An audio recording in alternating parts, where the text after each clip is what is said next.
시편 51편 16절부터 19절까지 제가 봉독합니다. 주께서는 제사를 기뻐하지 아니하시나니 그렇지 아니하면 내가 드렸을 것이라. 주는 번제를 기뻐하지 아니하시나이다. 하나님께서 구하시는 제사는 상한 심령이라. 하나님이여 상하고 통회하는 마음을 주께서 멸시하지 아니하시리이다.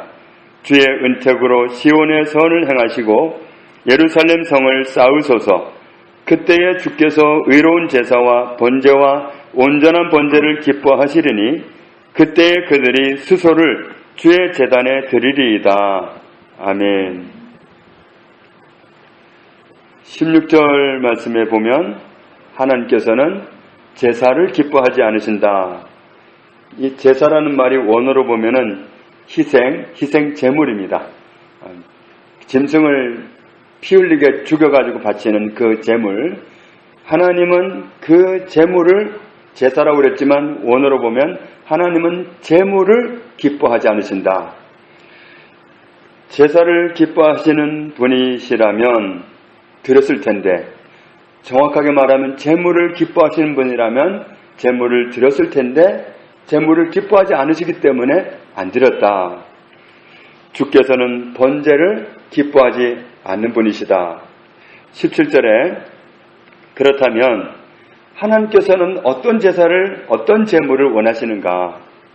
하나님께서 원하시는 제물은 뭔가? 정확하게 말하면 제물입니다. 그 제물은 짐승이 아니라 무엇이라고 그랬죠? 상한 심령이라. 이 상한이라는 말이 원어로는 깨뜨리다, 부수다 그런 뜻입니다. 깨어진, 부수어진 심령. 심령, 영이 들어가 있습니다. 영. 원어로 루아흐 해가지고 영입니다. 정말 속사람이 깨어져 있는 상태, 속사람이 무너져 있는 상태, 그런 상태에 그 사람의 그 영을, 그 심령을 하나님이 받기 원하신다. 사람이 갖다가 바치는 어떤 희생제물, 거기에 관심이 있는 게 아니라 그 드린 사람의 이 마음에 관심이 있으시다. 하나님께서는 상하고 통회하는 마음을 멸시하지 않는 분이시다. 멸시한다는 말은 경멸하다, 멸시하다, 업신여기다 그런 뜻입니다.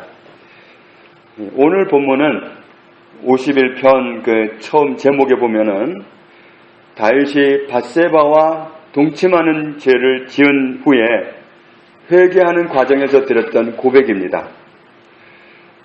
다윗은 죄를 범했습니다. 죄를 범했으니까 죄를 범한 사람이 하나님과의 관계가 역시 끼워졌기 때문에 이런 사람은 뭘 해야 되냐면 마치 수학 공식대로 이런 사람이 해야 할 일은 하나님께 희생제물을 가지고 빨리 나가야 됩니다. 희생제물을 빨리 가지고 나가서 하나님께 수습을 밟아야 됩니다. 그게 수학 공식과도 같은 죄를 지은 사람의 절차입니다. 그래서 하나님과의 관계를 빨리 제물을 드리고 회복을 해야지 제물을 안 드린다는 건 있을 수가 없는 일입니다. 그런데 다윗은 그런 공식대로 하지 않고 자신의 끼어진 마음, 자기의 뭉개진 마음을 가지고 하나님 앞에 나아가겠다고 표현합니다.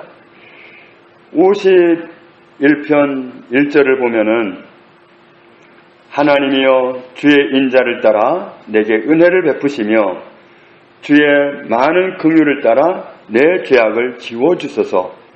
다윗은 자기의 죄악을 지워달라고 하나님께 호소합니다.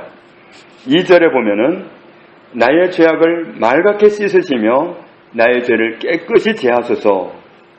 또 5절을 보면은 5절 같이 읽습니다.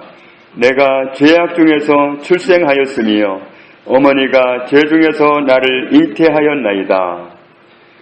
나는 정말 지금만 죄를 지은 게 아니라 나는 원래 죄 덩어리입니다. 모친이 죄 중에서 나를 잉태했고 그래서 나는 죄 중에서 태어났습니다. 나는 나면서부터 죄인이었습니다. 7절에 그런 나를 우슬초로 나를 정결하게 하소서. 나의 죄를 씻어주소서. 내가 눈보다 희리이다. 우슬초로 나를 정결하게 하면 내가 정하리이다. 나의 죄를 씻어주시면 내가 눈보다 희어지리이다. 9절을 보면은 주의 얼굴을 내 죄에서 돌이키시고 내 모든 죄악을 지워주소서. 10절에 고백하기를 하나님이여 내 속에 정한 마음, 이 정한 마음은 깨끗한 마음을 말합니다. 순수한 깨끗한 마음을 창조하시고 내 안에 정직한 영을 새롭게 만들어 주십시오. 11절에 나를 주 앞에서 쫓아내지 마시며 주의 성령을 내게서 거두지 마소서. 주의 구원의 즐거움을 내게 회복시켜 주시고 자원하는 심령을 주사 나를 붙들어 주십시오. 14절에 보면 하나님이여 나의 구원의 하나님이여 피 흘린 죄에서 나를 건지소서 이렇게 고백하고 있습니다. 사무엘하 12장 7절에 보면 그때 당시에 하나님으로부터 책망받는 말씀이 나옵니다. 이스라엘의 하나님 여호와께서 이와 같이 이르시기를 내가 너를 이스라엘 왕으로 기름 붓기 위하여 너를 사울의 손에서 구원하고 필요한 모든 것을 주었고 부족함이 있었다면 이것저것 더 주었으리라. 말하자면 부족함이 없이 주었다는 말씀이죠. 하나님께서 다윗에게 부족함이 없이 주었다. 그러한데 어찌하여 네가 여호와의 말씀을 없인 여기고 나 보기에 악을 행하였느냐. 네가 칼로 햇사람 우리아를 치되 암몬 자손의 칼로 죽이고 그의 아내를 빼앗아 내 아내로 삼았도다. 사울 왕은 악령에 휘둘리면서 다윗을 죽이려고 여러 차례 시도를 했습니다. 단창을 던져서 죽이려고 하기도 하고 또 3,000명의 군사를 이끌고 나가서 다윗을 잡아 죽이겠다고 한 적이 몇 차례 있습니다. 그러니까 인간적으로 다윗을 평가해 보면 굉장한 인물입니다. 어떻게 3,000명의 군사를 이끌고 오는 왕을 피해서 숨습니까? 그리고 어떻게 그 왕의 옷자락을 베고 왕이 가졌던 상자루를 가져가고 이게 보통 인간이 아닙니다. 인간적으로 보면 어떻게 그런 사울왕 그런 왕을 피해서 죽이겠다고 덤벼드는 왕을 피해서 살아남을 수 있겠는가. 대단한 존재다 이렇게 평가할 수도 있습니다. 인간적으로 보면. 그런데 다윗에 살아 있을 수 있었던 것은 결론적으로 보니까 하나님의 보호하심이었습니다. 내가 너를 왕으로 세우기 위해서 사울의 손에서 구원하지 않았느냐. 그게 다윗의 어떤 정말 뛰어난 어떤 모습이 아니라 하나님이 보호해 주셨다. 그를 이스라엘이라는 나라의 왕으로 세우기 위해서 하나님이 그를 보호해 주셨기에 그가 사울을 피해서도 살아남을 수 있었다. 죄악의 깊은 수렁에 빠지고 보니까 자신은 얼마나 추악한 존재인지 정말 자기를 깊이 있게 발견합니다. 그래서 자기를 용서해달라는 그런 표현을 수도 없이 반복하면서 자기를 하나님 앞에 토해내고 있습니다. 하나님 없이는, 하나님의 붙드심이 없이는 생존조차 불가능하다는 사실을 아주 뼈저리게 지금 다시금 절감합니다. 내가 너를 왕으로 세우기 위해서 사울의 손에서 구원하지 않았느냐. 그 말씀을 듣는데 정말 이 머리카락이 서는 것 같은 그런 정말 전율을 느꼈을 것 같아요. 하나님이 나를 그렇게 기가 막히게 보호해 주셨는데 나라는 존재는 도대체 뭐하는 인간인가. 그런 막중한 보호를 받고 이스라엘의 왕이 되는 은혜를 입었는데 나는 뭐하는 인간인가. 이런 사실을 뼈저리게 느낀 거죠. 자신이 왕으로 세움을 받았지만 이렇게 부질없는 사람이 감당할 수 있는 게 뭐가 있겠는가. 아무것도 없는 사실을 깨닫습니다. 그래서 그는 결론적으로 이렇게 고백합니다. 18절을 같이 읽습니다. 주의 은택으로 시온의 선을 행하시고 예루살렘 성을 쌓으소서. 이 성을 쌓으소서 그랬는데 이 성은 성벽, 담입니다. 그러니까 옛날에는 어떤 성을 보호하기 위해서 담을 쌓아가지고 그 성을 만들었는데 그 예루살렘 성을 누가 쌓느냐 하면 하나님이 쌓아 주십시오. 성은 그 동네를 보호하는 건데, 그 성을 보호하는 건데, 하나님이 성을 쌓아주시고, 하나님이 성담이 되어주시고, 하나님이 성벽이 되어주셔서, 하나님이 이 민족을 치리하여 주십시오.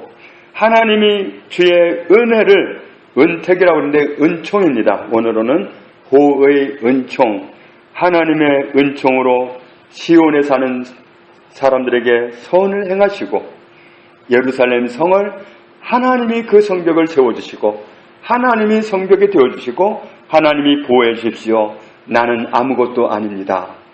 나는 아무것도 할 수 없는 존재입니다. 나는 정말 이렇게 추악한 죄인이고 아무것도 할 수 없는 그런 연약한 인생입니다.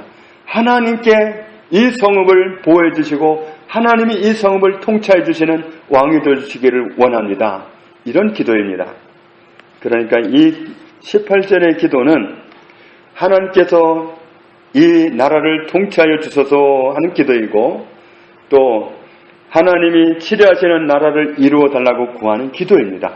그러니까 예수님의 부탁대로 하면은 나라를 구하는 기도입니다. 너희는 먼저 그의 나라와 그의 의를 구하라 그랬는데 나라를 구하는 기도입니다. 하나님이 통치해 주십시오. 저는 정말 아무것도 아닙니다. 하나님 통치해 달라고 기도하는 겁니다. 한 나라의 왕이 되고 대통령이 되면 잘해보고 싶을 거예요. 그래서 정말 대통령 임기가 끝나면 정말 업적을 기를 수 있는 그런 인물로 남고 싶을 겁니다. 그런데 대통령이 되고 나면, 왕이 되고 나면 본인이 수습할 수 없는 일들이 많이 발생합니다. 그러면 야당은 당신 때문이다, 내려와라, 왜 거기 있느냐 그러고, 사실은 누가 그 자리에 있어도 마찬가지거든요. 하나님의 붙드심이 없다면, 하나님이 통치해 주시지 않는다면 정말 인간 왕은, 인간 대통령은 아무것도 아닙니다. 하나님이 다윗을 붙들지 않으면 아무것도 아니었던 것처럼 모든 왕들이, 모든 대통령이 마찬가지고, 그리고 우리도 마찬가지입니다. 하나님의 붙드심이 없다면, 하나님의 통치 안에 내가 들어가지 않는다면 난 아무것도 아닙니다. 그래서 우리는 결국 다윗처럼 기도할 수밖에 없습니다. 주의 은총을 내게 부어주십시오. 주께서 나를 보호하시는 성벽이 되어주십시오. 주께서 나를 통치하시는 군주가 되어주십시오. 이렇게밖에는 호소할 수가 없습니다. 우리 역시도 얼마나 잘 살아보고 싶습니까? 정말 후세에 업적을 남기고 싶은, 말하자면 요즘 뜨는 인물, 다시 뜨는 인물 이순신처럼 업적을 기를 수 있는 그런 사람이 왜 안 되고 싶겠습니까? 그런데 살아보니까 안 되잖아요. 어떤 분의 인생표가 예수 잘 믿고 멋지게 살아보자 이거였습니다. 어디서 본 것 같지 않아요? 그런데 며칠 전에 그분을 만나서 이야기를 들어보니까 70평생을 자기가 살아왔는데 돌아보니까 후회밖에 남는 게 없다는 거예요. 정말 그런 좋은 표를 가지고 살아왔으니까 정말 멋지게 살아왔을 것 같은데 후회밖에 남는 게 없대.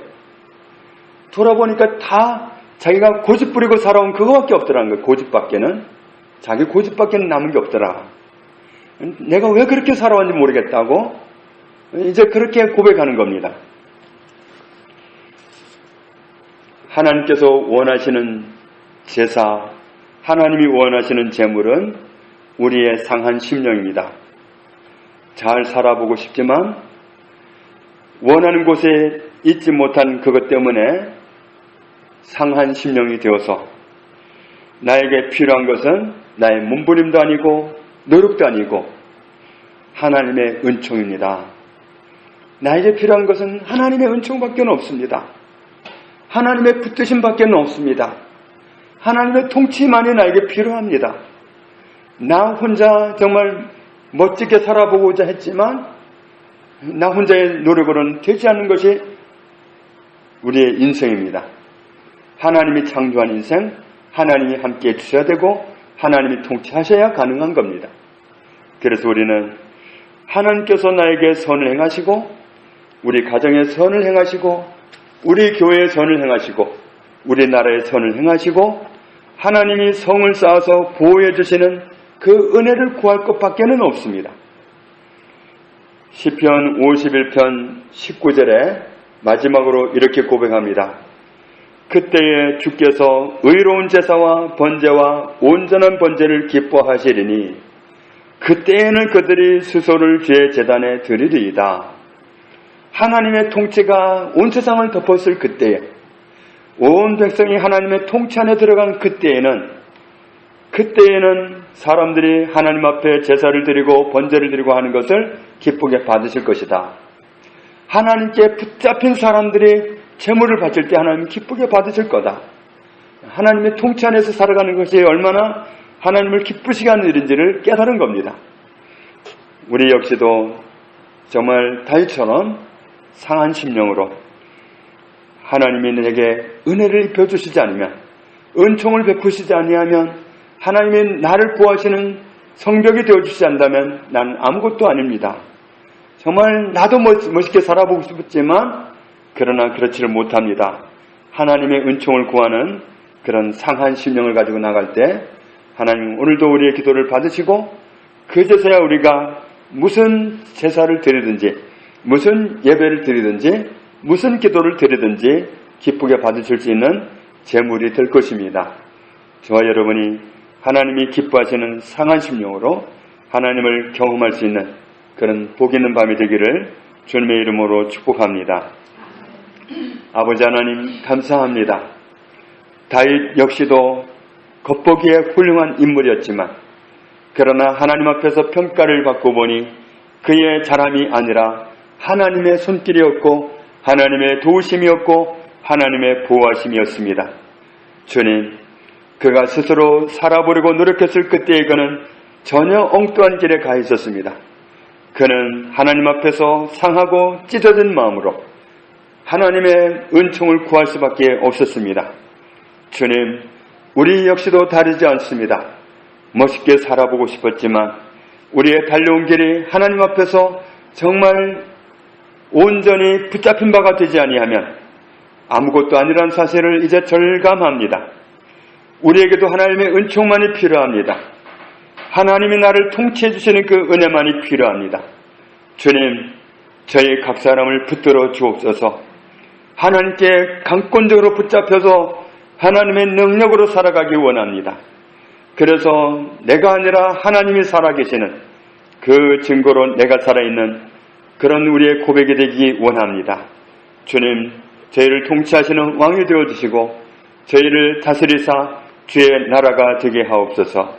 예수님의 이름으로 기도합니다. 아멘.